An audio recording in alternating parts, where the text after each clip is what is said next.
The message came from the edge of known space like a whisper in the dark. Deep in the halls of the Galactic Council, ancient machines detected the signal first. The transmission was unlike anything they had seen before.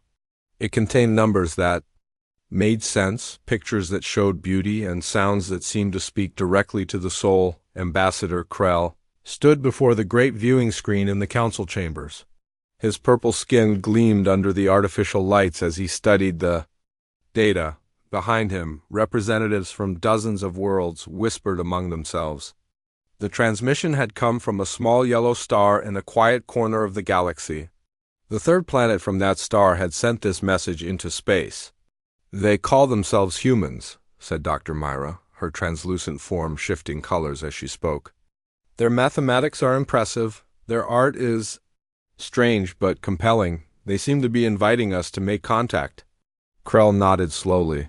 His people, the hegemony, had spent centuries expanding their influence across the galaxy.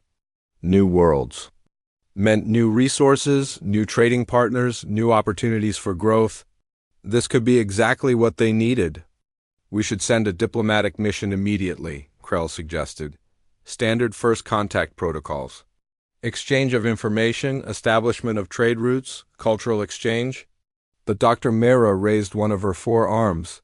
"Wait, there is something else, something the archivists found in the old records." The great screen changed to show ancient text in a dozen different languages. The words were old, some so old that only the computers could translate them. But the message was clear and terrifying. "Every civilization that has made direct contact with humans has vanished," Dr. Myra continued. "Not destroyed in war, not conquered, simply ... Within 1 generation of contact, entire species have disappeared from the galaxy." The whispers in the chamber grew louder. Fear crept into the voices of beings who had lived for thousands of years. The Zelthari Empire had been one of the greatest powers in the galaxy. They had made contact with humans 300 years ago. Now their worlds were empty, their cities abandoned, their technology scattered to the winds. "The survivors tell stories, Doctor," Myra went on. "They speak of something they call the human effect. Those who get too close to humans are changed. They become different. They stop being what they were before." The chamber fell silent. Even the air recyclers seemed to hold their breath. Krell studied the data again, his mind racing. The humans looked harmless enough. They were small, weak compared to most galactic species. They had no advanced technology, no powerful weapons, no vast fleets of ships. How could they be dangerous? "The Vorthen contacted humans 50 years ago," Dr. Myra said quietly.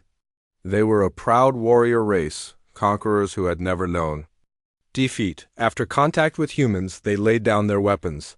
They became ... peaceful. They stopped expanding, stopped fighting, stopped being Vorthen. Their own children could not understand what had happened to them." The screen showed images of empty Vorthen battle stations, their weapons powered down, their crews simply gone. Not dead, just ... elsewhere. The few Vorthen who remained spoke of finding something more important than conquest, but they could never explain what that something was. "And the Nexari?"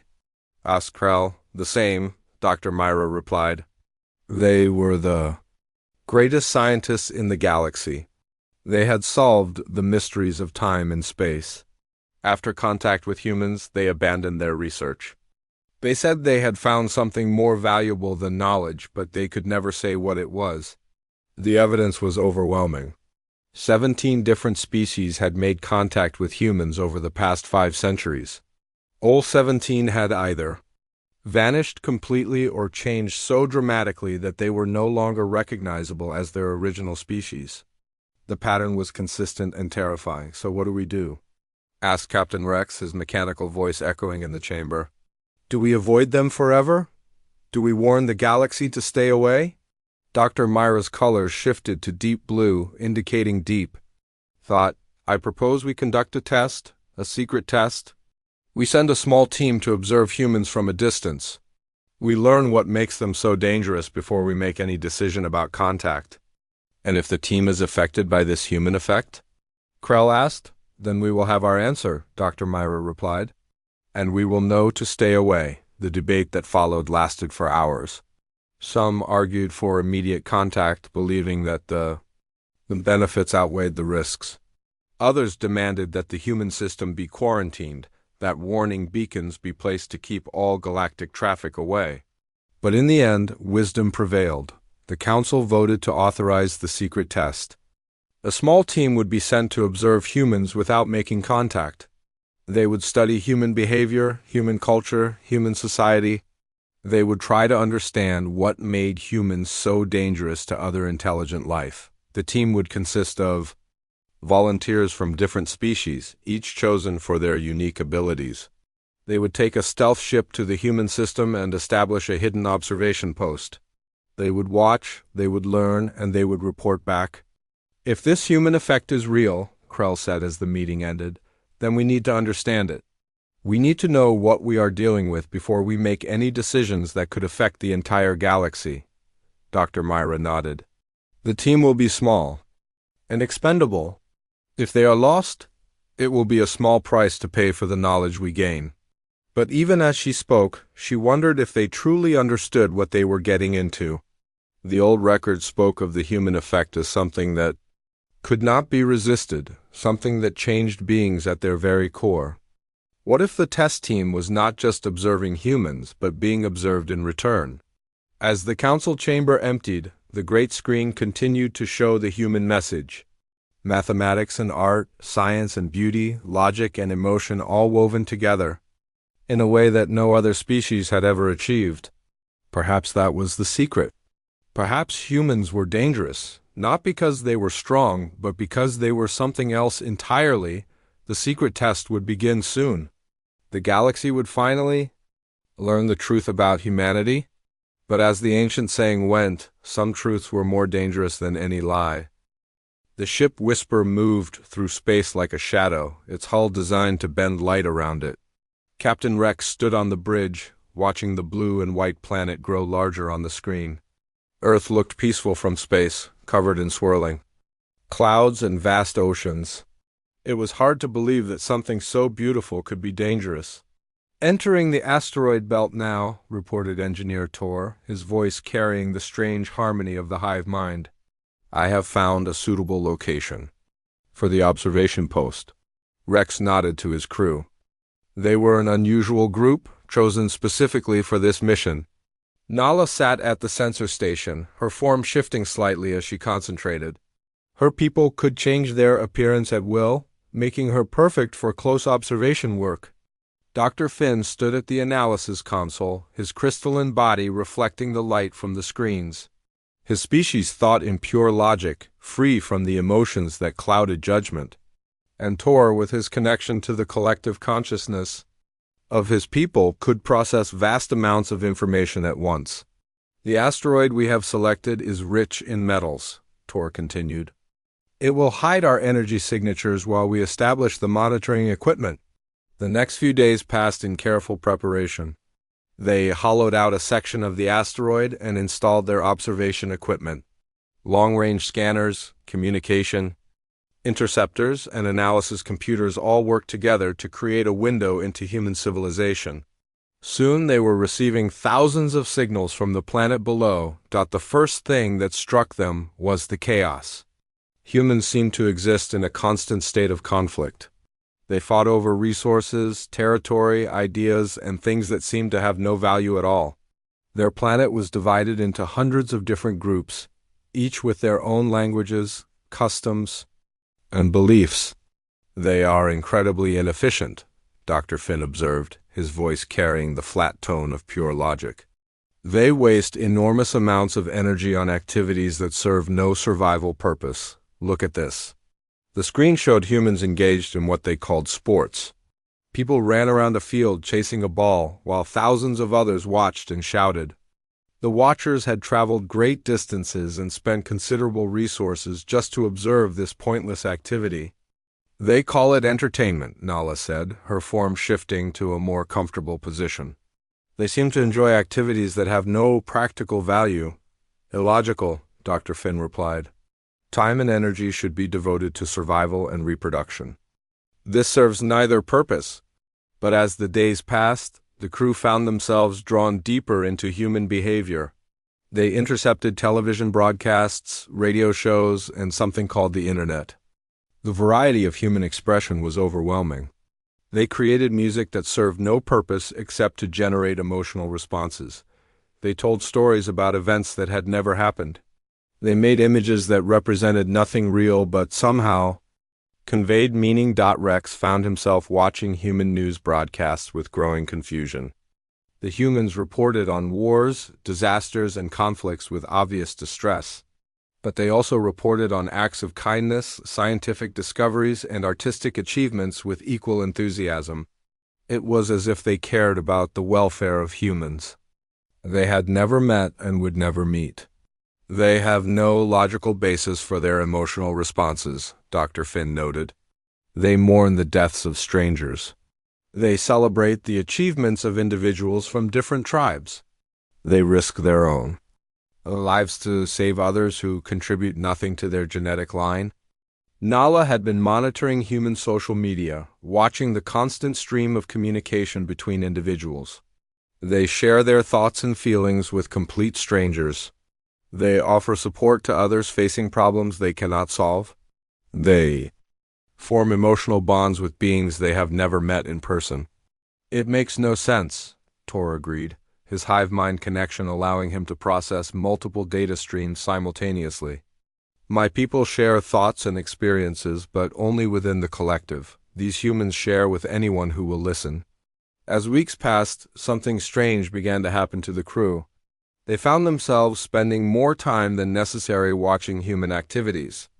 Rex would find himself staring at the screen long after his shift had ended, fascinated by something called a wedding where two humans made promises to each other that they would probably break. Nala began to study human art, trying to understand why colors and shapes arranged in certain ways could evoke such strong responses. Dr. Finn was the most affected. His logical mind struggled to process human behavior, but he found himself drawn to their music. He spent hours analyzing the mathematical patterns in human compositions, trying to understand why certain combinations of sounds could make humans cry or laugh or dance. His reports grew longer and more detailed, filled with observations that served no practical purpose. They create beauty for its own sake, he reported to the ship's log. They waste resources on flowers that serve no nutritional purpose. They dedicate years of their lives to mastering skills that contribute nothing to survival. They preserve the art and writings of humans who died centuries ago, even though this information has no practical value. Tor began to notice changes in his own thinking. His connection to the hive mind grew weaker as he spent more time observing human individuals. He found himself wondering what it would be like to have private thoughts, to make decisions based on personal desires rather than collective need. The humans seemed to value individualism above all else, even when it led to conflict and inefficiency. They have something we do not, Nala observed during one of their daily briefings. They hope for things that may never happen. They work toward goals they may never achieve. They care about the future in ways that serve no immediate purpose. Rex had been watching human responses to disasters and tragedies. When earthquakes struck, humans from around the world sent help. When diseases threatened, they shared resources and knowledge. When wars broke out, others worked to bring peace. It was as if they saw all humans as part of some extended family, even when they had never met. They have no logical reason to care about strangers, he said, but they do it anyway. They sacrifice their own resources to help others. They risk their own lives to save people they will never see again. As the weeks turned to months, the crew's reports back to the council grew more and more strange. They struggled to explain human behavior in terms that their own species could understand. How do you describe courage to a species that has never known fear? How do you explain love to beings who reproduce through logical contracts? How do you describe hope to creatures who accept their fate without question? The humans continued to fascinate and confuse them. They were weak and strong, logical and emotional, selfish and selfless, all at the same time. They created beauty and destroyed it. They fought wars and made peace. They were a contradiction that somehow worked, but as the crew watched, they began to realize that they were changing too. The human effect was already beginning to work on them, even from a distance. They were becoming something different, something that their own species might not recognize when they returned home. The equipment failure happened at the worst possible moment. Nala was conducting a routine surveillance mission near a small human settlement when her shape-shifting device sparked and went dead. She felt her form lock into the human appearance. She had been using unable to change back to her natural state. The device that allowed her to return to the ship was also damaged, leaving her stranded on the planet's surface. Panic should have been her first response. Her training dictated that she find a secure location and wait for extraction. But something about the human form affected her thinking. She found herself walking toward the settlement instead of hiding from it. The human body seemed to pull her toward other humans as if it knew where it belonged. The settlement was small, maybe a few hundred people living in simple buildings surrounded by fields of growing plants. She approached carefully, trying to remember her observations about human behavior. They seemed to respond well to certain signals and gestures. She had watched them greet each other with smiles and friendly words, but when she reached the edge of the settlement, her human body betrayed her. She stumbled, her legs suddenly weak. The shape-shifting process had used more energy than she realized, and the human form needed something called food to continue functioning. She collapsed near a small building, her vision blurring. The human who found her was unremarkable by the standards of his species. Tom was middle-aged with graying hair and kind eyes. He worked as a mechanic, fixing machines and vehicles for the other settlers. He had no special training in dealing with strangers, no authority to make decisions about outsiders. But when he saw Nala lying unconscious near his workshop, he did something that changed everything. He helped her, not because he expected anything in return, not because she was valuable to him, not because his survival depended on her welfare. He helped her because she needed help, and that was enough. He carried her into his home, gave her water and food, and sat with her until she woke up. He asked no questions about where she came from or what she was doing there. When Nala opened her eyes, Tom was sitting beside her with a gentle smile. "You're safe now," he said. "You were pretty worn out when I found you. Are you feeling better?" Nala stared at him, her mind struggling to process what was happening.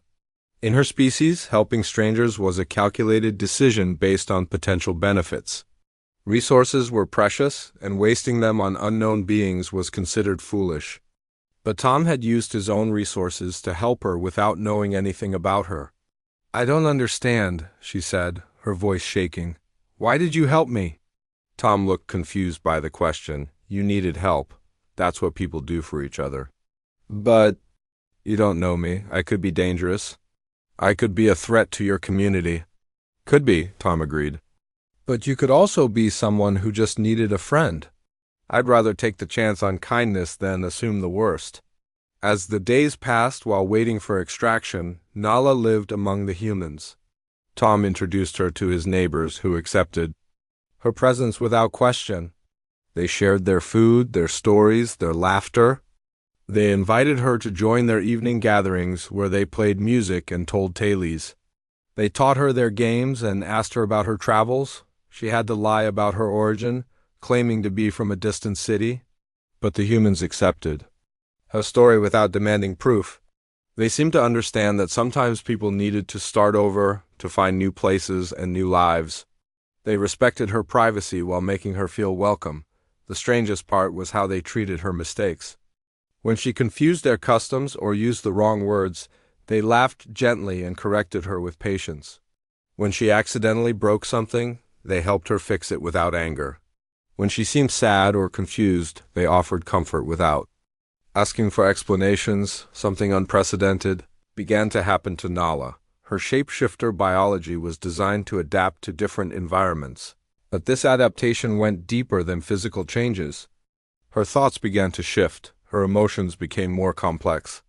She started to experience what humans called empathy, not just understanding their feelings, but actually feeling them. Herself, when Tom told her about his wife who had died the previous year, Nala felt an ache in her chest that had nothing to do with physical pain.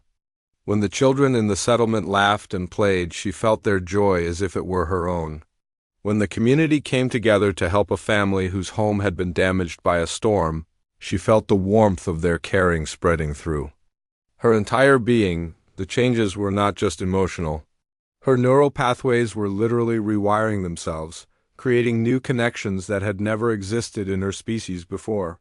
She began to think about the future in ways that made no logical sense. She wondered about the lives of humans she had never met. She worried about problems that would never affect her personally. When Captain Rex finally located her and prepared for extraction, Nala realized she had become something new. The being who had arrived on Earth weeks ago no longer existed. In her place was someone who understood concepts that her species had no words for. She knew what it meant to hope for something beyond survival. She understood the value of beauty that served no practical purpose. She had learned to care about others without expecting anything in return.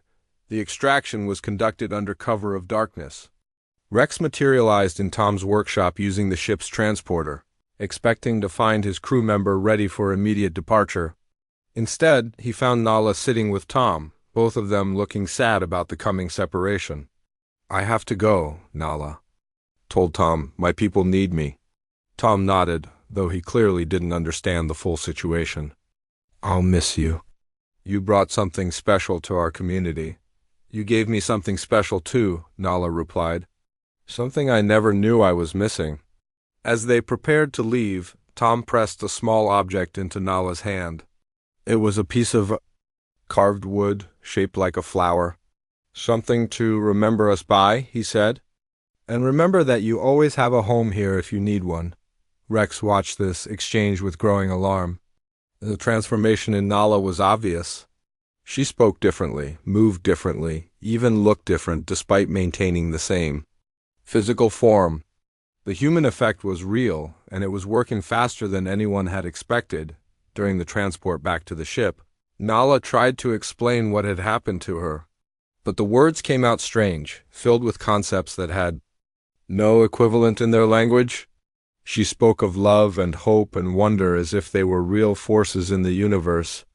She talked about the value of kindness and the importance of caring for others. Dr. Finn examined her thoroughly, running every test he could think of. The results were disturbing. Her genetic structure had been altered at a fundamental level. Her brain chemistry was completely different. She was still the same being physically, but mentally and emotionally she had become something else entirely. "The humans didn't do anything to me," Nala insisted. "They just showed me what I could become. They helped me discover parts of myself I never knew existed." But Rex wasn't sure that made it any less dangerous. If humans could change other beings so dramatically without even trying, what would happen if they made deliberate contact? What would happen to the galaxy if this human effect spread to other worlds? The secret test was revealing more than they had bargained for. The question was no longer whether humans were dangerous, but whether any species could resist their influence once exposed. And looking at Nala, Rex wasn't sure he wanted to find out. The changes spread through the crew like ripples in still water. What had begun with Nala's direct contact with humans now affected all of them, even those who had never left the ship. The human effect was more contagious than anyone had imagined. Dr. Finn was the first to notice the changes in himself. His species prided themselves on pure logic, on making decisions based on facts and calculations rather than emotions. But as he continued to study human behavior, he found his analytical processes becoming clouded by something he could not name. He began to appreciate the mathematical beauty in human music, spending hours listening to compositions that served no practical purpose. "Their music follows patterns that please the mind," he reported to Captain Rex. "But it also creates responses that have nothing to do with logic. When I hear their songs, I experience something that my people have no word for." Rex watched his science officer with growing concern. Dr. Finn had begun creating his own arrangements, combining human musical concepts with the mathematical principles of his species. The resulting compositions were hauntingly beautiful, but they represented a complete departure from everything his people valued. On his homeworld, such frivolous activities would be considered a sign of mental illness. Engineer Tor was experiencing even more dramatic changes. His hive-mind connection, which had been constant since his birth, began to weaken. For the first time in his life, he found himself having private thoughts that he did not share with the collective. He began to wonder what it would be like to make decisions based on personal desires rather than the needs of the group. "I am becoming individual," he told Rex during one of their daily briefings. "My connection to the collective grows weaker each day. I should be terrified, but instead I feel liberated." The word was difficult for Tor to pronounce, as his language had no equivalent concept. Individual achievement was considered selfish and destructive among his people.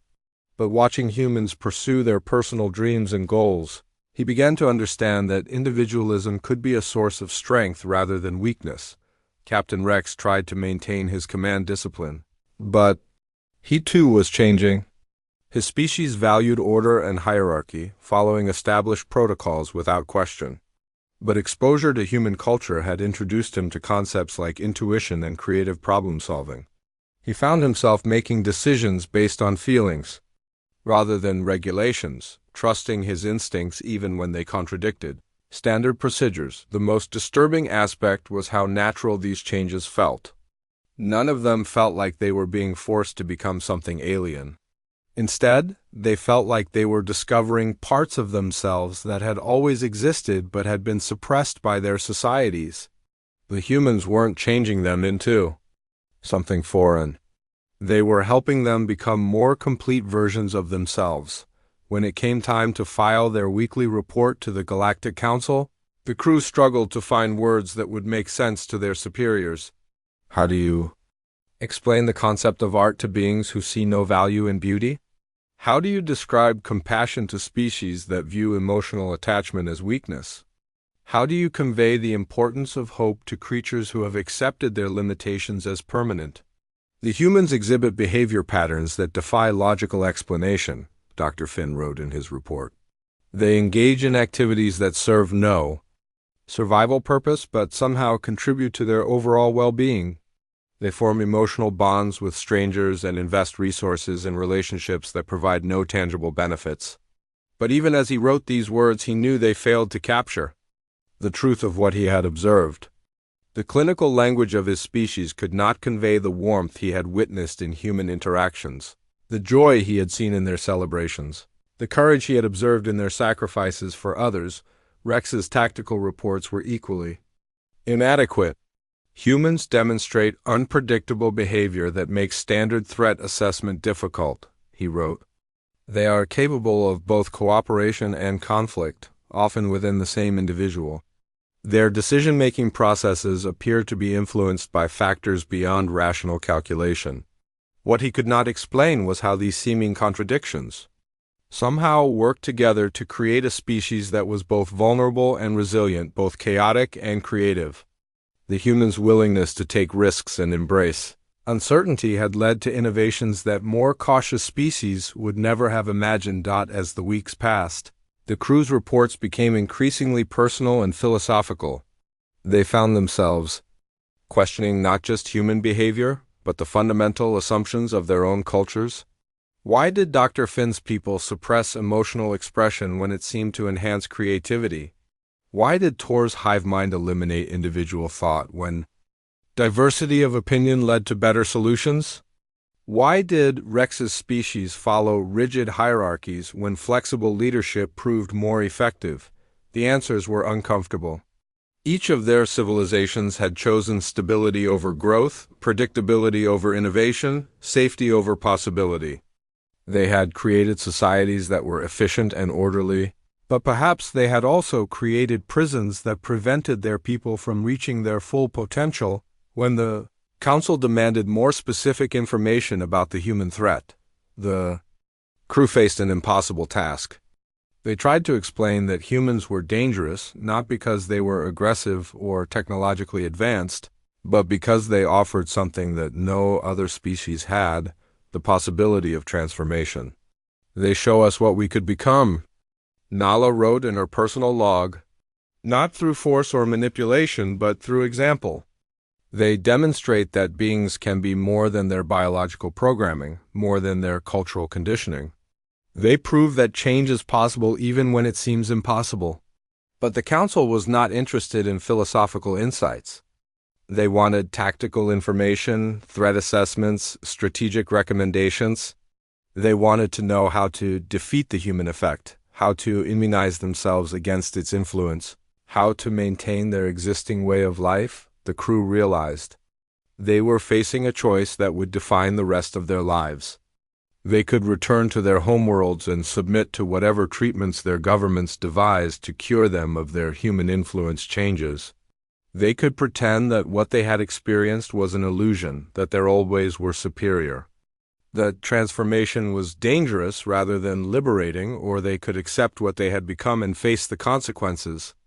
They could acknowledge that contact with humans had changed them in ways that could not be reversed, that they were no longer the same beings who had left their homeworlds months ago. They could choose to grow rather than retreat, to embrace possibility rather than safety. The decision was made more difficult by the knowledge that their families and friends might not recognize them when they returned. The beings they had become might be rejected by their own species, cast out as contaminated, or corrupted. They might lose everything they had ever known in exchange for something they could not yet fully understand, but as they watched the blue planet spinning below them, they began to realize that the choice had already been made. They were no longer capable of returning to their old lives because they were no longer the same people. The human effect had given them something precious, the ability to see beyond the limitations that had defined their existence. The secret test was nearing its end, but the real test was just beginning. They would have to decide whether to return to the safety of their old lives or venture into the unknown territory of who they might become. The humans had shown them that transformation was possible, but the choice of whether to embrace it was theirs alone. The decision to make contact came suddenly, born from desperation and hope in equal measure. The crew had received urgent communications from the Galactic Council ordering their immediate return. The Council had grown suspicious of their increasingly emotional reports and wanted them back for immediate medical and psychological evaluation.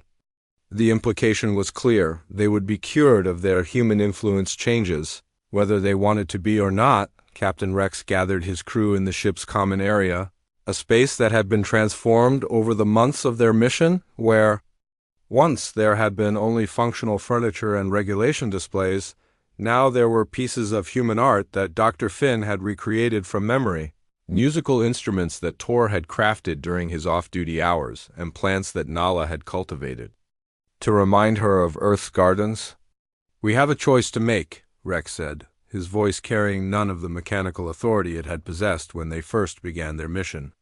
"We can return to our homeworlds and let them take away everything we have learned, everything we have become, or we can take a different path."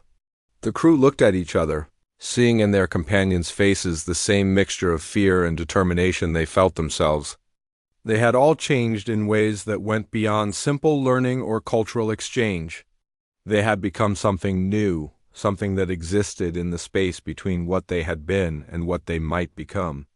"I cannot return to the hive mind," Tor sighed quietly. "I have tasted individual thought, individual choice. To give that up would be like choosing to die." "My people will say I'm broken," Dr. Finn added. "They will try to repair my emotional responses, to make me logical again. But I have learned that logic without feeling is not wisdom, it is only calculation." Nala nodded. "I have experienced love, hope, wonder. These are not weaknesses to be cured, they are gifts to be treasured." Rex made the decision that would change everything. "Then we go down, we make contact with the humans. We tell them who we are and what we have learned. Perhaps they can help us understand what we have become." The landing was conducted in broad daylight near the same settlement where Nala had first encountered human kindness. The ship's stealth systems were disabled, making their arrival obvious to anyone watching the sky. Within hours, human authorities had surrounded the landing site, but their approach was cautious rather than aggressive. The first human to step forward was a woman in her 50s, wearing simple clothing and carrying no weapons. She identified herself as Dr. Lisa, a scientist who studied the possibility of life on other worlds. Her first words were not demands for surrender or interrogation, but a simple question: "Are you here as friends?" The crew emerged from their ship slowly, each of them nervous about this first open contact with humanity. They had studied humans for months, but interacting with them as equals rather than subjects was entirely different. Dr. Lisa's calm demeanor and genuine curiosity put them at ease. "We are here seeking understanding," Rex replied. "We have been observing your species, and we need to know what you have done to us."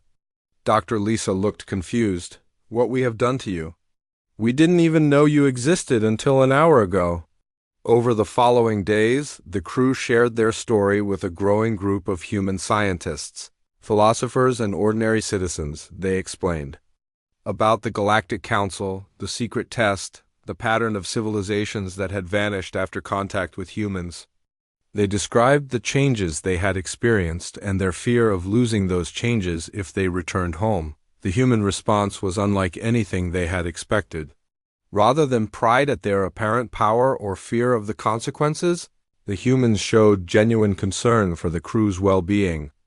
They listened to their stories with empathy and offered help without asking for anything in return. Dr. Lisa spent hours with Dr. Finn, discussing the relationship between logic and emotion. "We used to think they were opposites too," she told him. "But we learned that the best decisions come from combining both. Emotion tells us what matters, logic tells us how to achieve it." A human musician named David worked with Tor to understand his musical creations. "You're not losing your connection to others," David explained. "You're learning to choose your connections rather than having them forced on you. That makes them more valuable, not less." Tom, the mechanic who had first helped Nala, was brought to meet the crew. His reunion with Nala was emotional, filled with tears and laughter. "I knew you were special," he told her, "but I never imagined you came from the stars." But it was Dr. Lisa who provided the insight that changed everything. After listening to their stories and studying their experiences, she offered an explanation that no one had considered. "You're not dangerous because you're predators or conquerors," she told the assembled crowd of humans and aliens. "You're dangerous because you're hope." The crew looked at her in confusion. Hope was something they had learned from humans, not something they possessed themselves. "Don't you see?" Dr. Lisa continued. "Every species that has contacted us has been limited by their own expectations. They've created societies based on the assumption that their nature is fixed, that they can only be what they've always been. But humans refuse to accept limitations. We always believe we can be better than we are." She gestured to the crew. "That hope is contagious. When other species see us refusing to accept our limitations, they start to question their own. They begin to believe that change is possible, that they can grow beyond what they thought were permanent boundaries." The revelation was stunning. The civilizations that had vanished after contact with humans hadn't died or been destroyed. They had transcended their original forms, becoming something new and wonderful that the old galactic order couldn't understand or accept. The missing species hadn't disappeared. They had evolved. "The real test," Dr. Lisa said, "isn't whether aliens can survive contact with humans. It's whether they can survive the transformation that comes from truly understanding what it means to hope." The crew realized that their mission had been based on a fundamental misunderstanding. The Galactic Council feared humans because they represented change, growth, the possibility that the established order might not be permanent. But change wasn't something to be feared. It was something to be embraced. Over the following weeks, the crew made a decision that would reshape the galaxy. They transmitted their findings to both the Galactic Council and the missing civilizations they had thought were extinct. They revealed the truth about the human effect and proposed a new kind of contact, one based on mutual growth rather than domination or fear. The response was immediate and overwhelming. The vanished civilizations revealed themselves. Having spent centuries exploring new forms of existence beyond their original limitations, they had been waiting for others to join them, to embrace the possibility of transformation. The Galactic Council was faced with a choice. They could cling to their old ways and remain isolated, or they could open themselves to the possibility of change. Some chose isolation, too afraid of transformation to risk contact, but others chose to grow. The final scene showed ships from dozens of species arriving at Earth, not as conquerors or researchers, but as students.